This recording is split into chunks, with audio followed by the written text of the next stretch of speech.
대통령의 안보 행보를 흠집내려던 악의적인 가짜뉴스의 실체가 적나라하게 폭로됐습니다. 연평부대 장병들은 구경도 못한 총으로 대통령이 쇼를 했다는 황당한 왜곡 보도가 공직사회와 국방부의 철저한 팩트체크로 완전히 무너지고야 말았습니다. 현지 보병전투원 전원에게 이미 최신형 소총이 보급 완료되었다는 명백한 사실을 고의로 은폐하고 사회적 불신을 획책하려는 뻔뻔한 선동임이 밝혀졌습니다. 사실에 기초하지 않은 채 오직 군과 통수권자를 이간질하려는 조작된 정치적 공격이라는 비판도 쏟아지고 있습니다. 이처럼 국가안보의 신뢰를 무너뜨리고 국민을 기만하는 조작보도 세력에 대해서는 더 이상 온정주의가 아니라 강력한 단죄로 책임을 물어야 할 때라는 목소리에 힘이 실리고 있습니다. 근데 무슨 기사를 그렇게 가짜로 조작질을 했었습니까? 그런데 아침에 내가 기사를 하나 봤는데 그게 뭔 말인지 잘 모르겠던데 제가 국무회의 방에도 올려놨잖아요. 이번에 보다 내가 참 기가 차서 그냥 보다 중간에 말아버렸는데 이번에 비거주 1주택 소유자들도 집을 팔 수 있는 기회를 주자. 네. 그리고 우리가 발표하는 시점으로부터 2년을 넘지 않은 범위 내에서는 2년 동안은 입주를 좀 늦게 해도 된다. 그렇습니다. 이래놨더니 그게 세입자들의 계약갱신 청구권을 침해한 거다.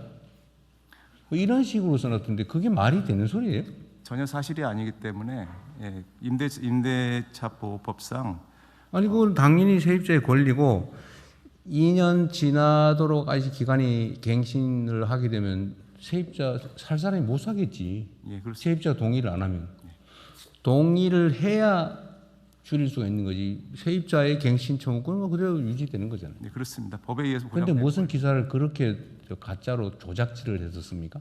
그래서 오전에 그 보도 해명 자료를 배포를 했고요. 그리고 또 언론중재위에 지금 네, 그런 건 엄정하게 대응하세요. 가짜뉴스라고 의도를 가지고 일부러 내가 보기엔 내용을 써놓은 걸 보니까 알면서 일부러 그렇게 쓴 거예요. 몰라서 무식해서 그래 쓴 게 아니고 알면서도 왜곡을 해가지고 2년 안에 다 쫓겨나야 된다 세입자가 이따위로 써놨잖아요. 네, 그렇습니다. 어떻게 기사들을 그런 식으로 써서 국정을 폄훼를 합니까?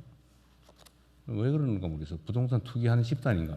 제가 봐도 아주 그럴싸하게 써놨었습니다. 조금만 자세히 보면 전혀 안 그럴싸해요.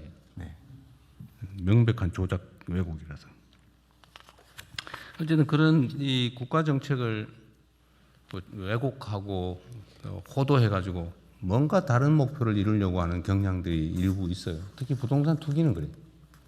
부동산과 관계된 데는 너무나 광범위하게 부동산 투기의 이해관계를 가진 집단이 많아가지고 거기 매달리는 집단이 많은 것 같습니다.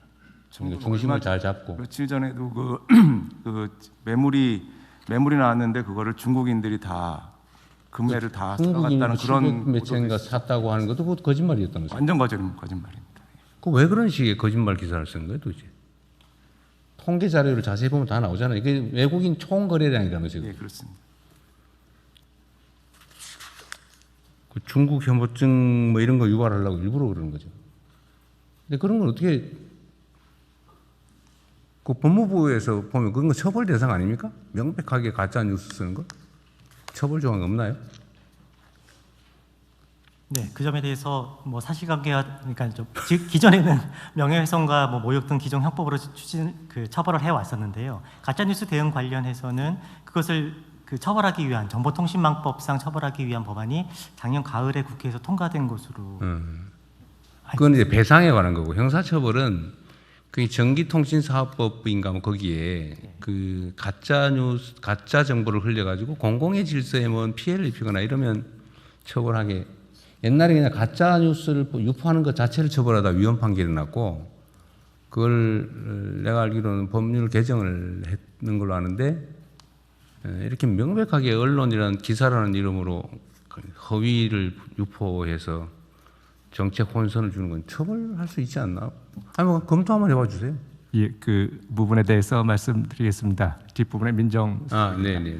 예, 말씀 주신 대로 그 전기통신법이 개정이 돼서 가짜 뉴스를 통해서 경제적 이득을 취득한 경우에는 형사 처벌을 할 수 있게 돼 있습니다. 이득을 취하는. 그래서 최근에 이제 유튜브를 통해서 가짜 뉴스를 해서 그걸 통해서 경제적 이득까지 얻은 경우에는 형사 처벌을 하고 있습니다. 그 약간 점잖아 보이는 그 지면 기사, 인터넷 기사를 쓰는 것 자체는 처벌하기 어렵겠네요. 그 그렇습니다. 그게 영리를 얻을 경우에 한해서 이제 처벌하게 돼 있고 그 외에 이제 구체적으로 명예훼손이나 모욕이 있을 때는 형법으로 처벌하고 있습니다. 이상입니다. 정부 정책을 왜곡 조작하는 가짜 기사를 쓰는 경우는 처벌하기가 당장 쉽지는 않겠네요.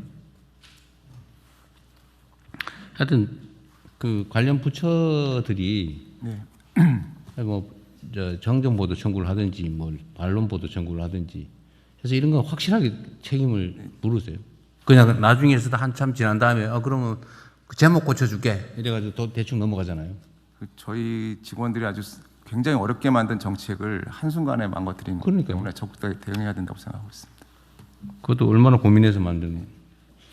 그런 것도 있어요. 그 기사 중에 맨날 막 바뀐다.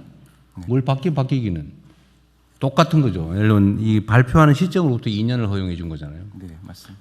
저번에 다주택자는 그때로부터 예. 하니까 3개월 편차가 생겼나 본데 그거 똑같은 기준으로 한 거잖아요. 그 부분도 해명 같이 했습니다. 예. 하여튼 다른 부처들도 마찬가지로 이런 거 그냥 넘어가지 마세요.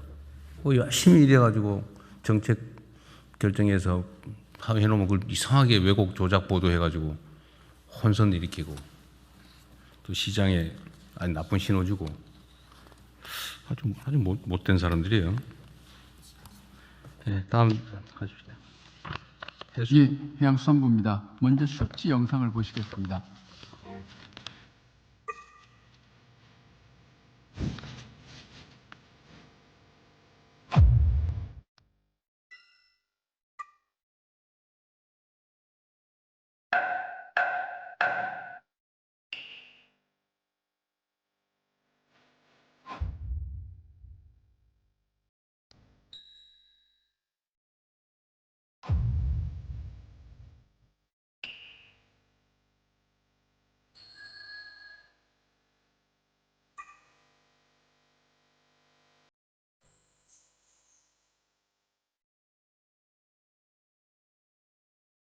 예, 성과 보고 드리겠습니다. 첫째, 해양 수도권 육성을 본격화하여 지방주도 성장을 실현해 가고 있습니다. 지난해 6월 대통령님 지시 이후 6개월 만인 12월 해수부 본부 인력 859명 전원이 부산 임시청사로 이전하여 해양수산부 부산시대를 열었습니다. 그 효과로 이전 이후 10주간 청사 소재지인 부산 동구 매출액이 부산 전체의 2배인 8.0% 증가하였습니다. 해양특화대학인 해양대학교의 정시 경쟁률이 6.73대 1로 17년 만에 최고치를 기록하는 등 해양 수도권에 대한 젊은 층의 기대도 수치로 나타나고 있습니다.